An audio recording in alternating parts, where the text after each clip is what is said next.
Welcome to Career Journeys, a series of videos by the Consortium for Public Education. Here we explore the career experiences and pathways of professionals from a wide variety of careers to help you think about the skills you'll need and the paths you might take after high school.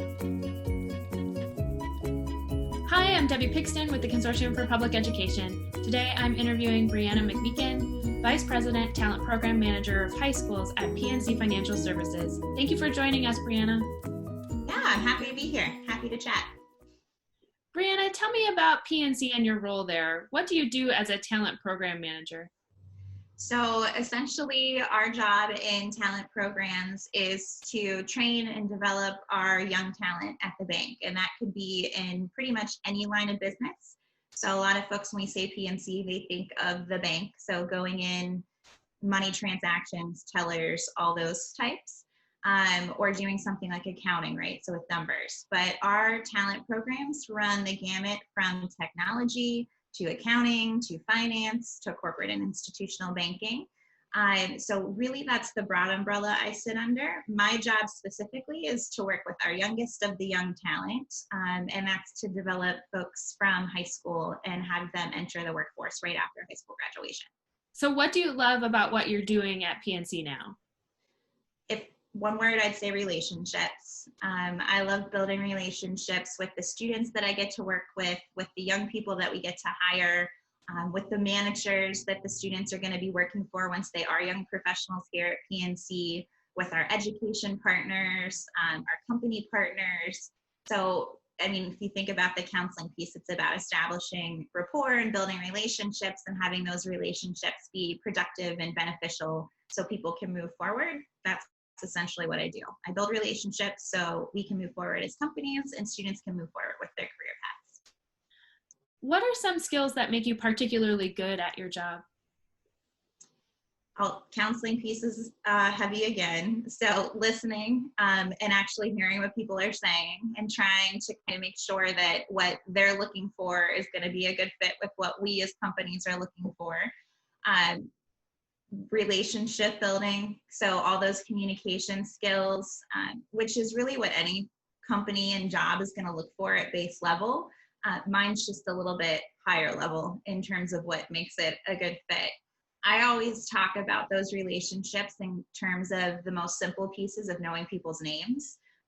It's something that I always pride myself on, that we have over 200 seniors in our program, and I know all of them by name.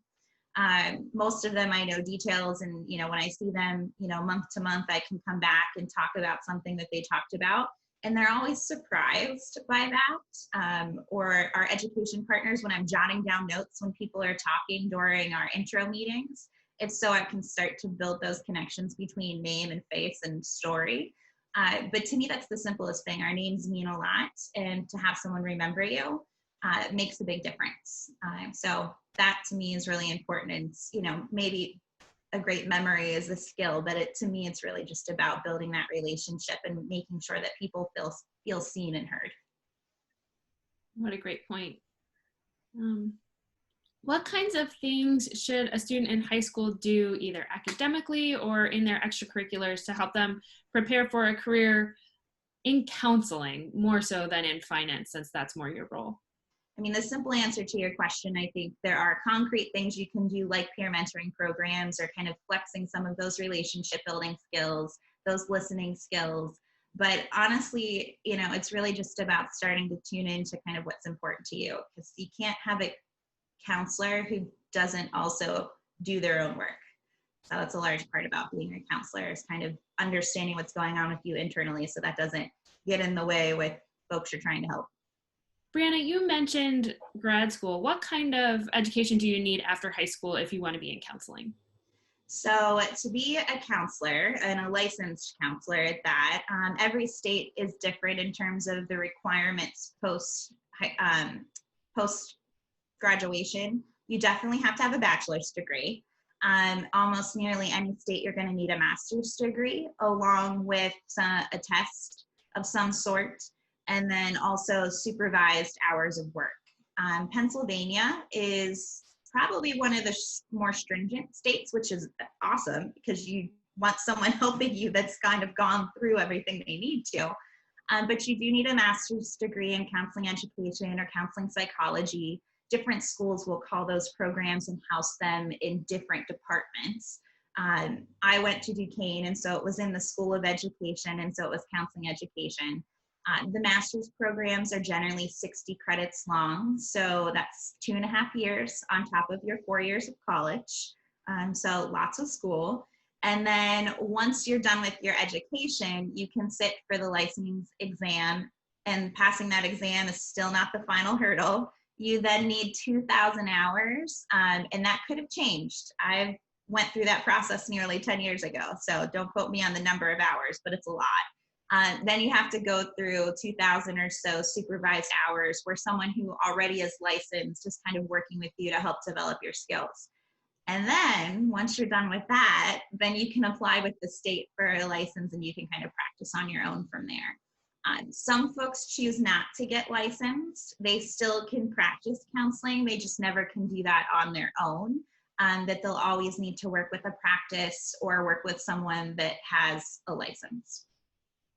What kinds of questions should students ask themselves if they're thinking that counseling might be a good fit for them?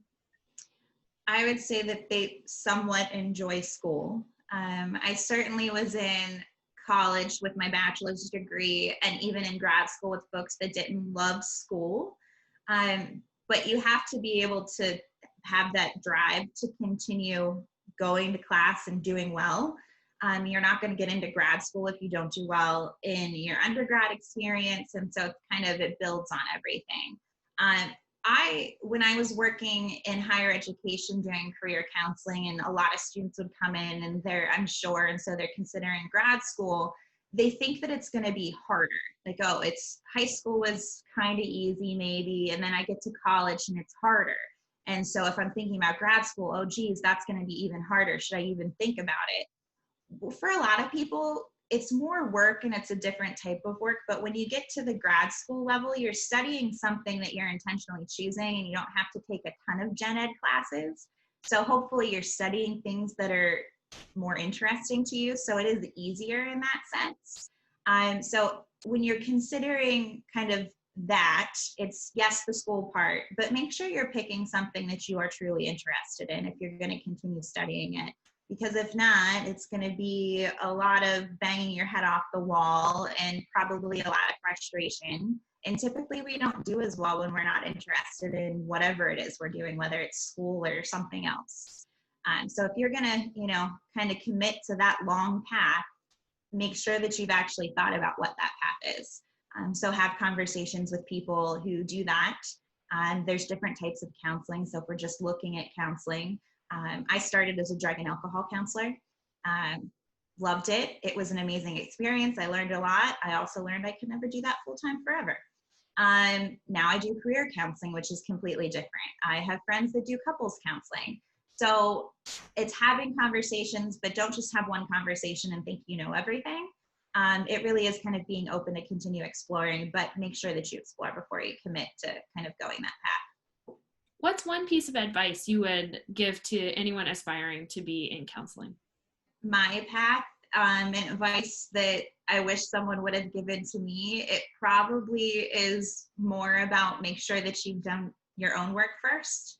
It's kind of a joke, at least it was in my counseling program, that it was just a really long, expensive therapy session because you have to do a lot of self-reflection in order to get through it. I mean, there are classes where unless you're bearing your soul and sharing details about yourself, you're not doing a good job in the class.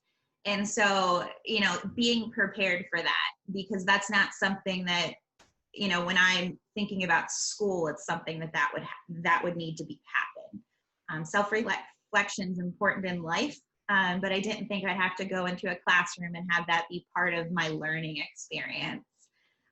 So I'd probably have someone prepare for that. And if they don't like to self-reflect, maybe consider a different career path.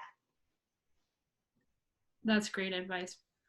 Brianna, thank you so much for sharing your thoughts and experiences with us this morning. Yeah, absolutely. Happy to. For more information or to learn about other careers in the Career Journey series, visit our website and check back soon for our next installment. Thanks!